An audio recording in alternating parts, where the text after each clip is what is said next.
Pour moi, ça a été la révélation. Pourquoi ? Il n'y a rien de magique, hein. Vous attendez pas à un truc révolutionnaire, c'est juste purement de la bonne intelligence et du bon sens, de la bonne intelligence quant à vivre avec la nature, savoir s'organiser dans son propre environnement, et puis l'observer, cette nature, faire à son image. Donc la permaculture, qu'est-ce que c'est ? J'aime bien toujours redéfinir parce que ces derniers temps, on entend beaucoup parler, c'est même un peu à la mode, il paraît que c'est ce dont on cause dans les salons à Paris. En milieu rural, un peu moins, hein, on en cause un peu moins. Mais voilà, donc il se dit beaucoup de choses, il sort un livre presque tous les mois, mais en réalité, c'est souvent assez mal compris. C'est souvent confondu avec une super méthode de jardinage ou une super méthode de maraîchage, chose que ça n'est absolument pas. C'est bon, on a évacué, vous savez que c'est pas du jardinage, c'est pas du maraîchage. Donc le premier qui me dit, moi dans mon jardin je fais de la permaculture, non, hein, c'est pas comme ça qu'on dit. On dit, dans mon jardin, j'applique les principes de la permaculture. Je fais du jardinage selon les principes de la permaculture. Mais je ne fais pas de la permaculture. Parce que la permaculture, c'est quoi ? C'est une boîte à outils, en gros, qui va vous permettre, grâce à un ensemble de principes, de répliquer la nature. Les concepteurs de la permaculture, qui sont des Australiens, dans les années 70, sont dit, on va observer les milieux naturels, on va en définir et en circonscrire les règles et les principes de fonctionnement, et ces règles et ces principes, on va les intégrer dans un milieu dans lequel on veut produire de la nourriture et s'inspirer de la productivité de la nature. Ils se disent, dans la nature, on n'arrose jamais, on désherbe jamais, et pour autant ça produit. Certes, pas que des choses qu'on peut manger, mais ça produit quand même. Donc si on s'inspirait de ça pour faire dans un système vivrier.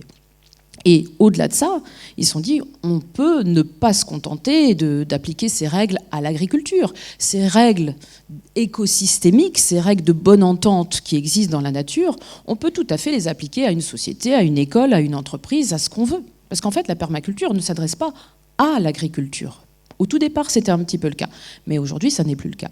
Et parmi tous les principes de la permaculture, on a tout un tas de réalités qui vont s'appliquer à tout un tas de systèmes, de groupes d'humains. Et parmi ces principes, il y a le fait de faire petit.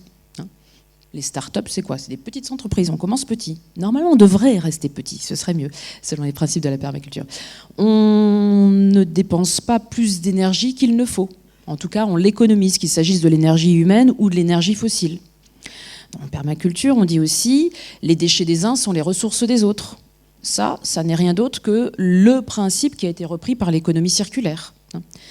On dit encore en permaculture, un élément dans un système remplit plusieurs fonctions et chaque fonction est remplie par plusieurs éléments. Alors ça, c'est un petit peu plus complexe à comprendre peut-être, mais si on prend un système, on prend un cercle, là, on va dire que c'est la ferme. C'est peut-être simple à comprendre quand c'est une ferme. Un élément, ça peut être les serres, ça peut être le maraîcher, ça peut être le cheval de trait. On dit que chaque élément a plusieurs fonctions. Le cheval de trait, il a plusieurs fonctions. Il travaille pour nous, il fait de l'entretien, il nous largue ces petits cadeaux qui nous servent beaucoup pour enrichir le sol. C'est plus sympa pour nous de travailler avec le cheval qu'avec le tracteur. Donc il a différentes fonctions dans l'écosystème, dans le système. Et chacune des fonctions que remplit le cheval, si jamais le cheval est empêché de travailler parce qu'il est malade ou parce que, comme notre ancien cheval, là, il est à la retraite, il est trop fatigué pour travailler, eh bien, les fonctions qu'il assumait doivent systématiquement être remplies par d'autres. Donc on quitte, avec la permaculture, le monde de la linéarité. Sans doute un héritage de la société industrielle et post-industrielle d'ailleurs.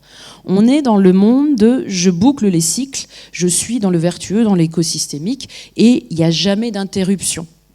La linéarité, et je prends toujours cet exemple assez basique, de la ligne de production dans une usine.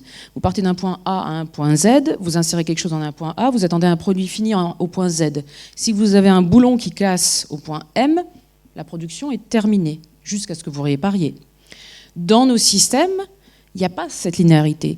Donc, comme je suis en boucle tout le temps, même si j'ai quelque chose qui casse à un endroit, genre mon cheval ne peut plus travailler parce qu'il est malade, eh bien le fumier que me donnait mon cheval, je vais le trouver sous une autre forme, avec mon fumier de poule. Certes, c'est pas la même nature de fumier, je ne vais pas l'utiliser de la même façon, mais c'est quand même utile, avec du compost, avec tout un tas de choses. Donc, je ne suis jamais en rupture. Je suis comme dans la nature, dans un système véritablement écosystémique.